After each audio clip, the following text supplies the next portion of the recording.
Alright, so this is my first time using this camera for this channel, and I've lost some weight actually since the last time I made a video.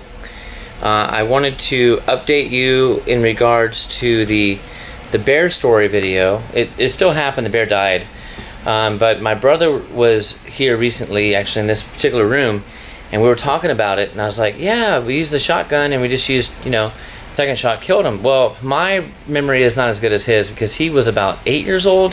And he said, no, that's not how it all went down.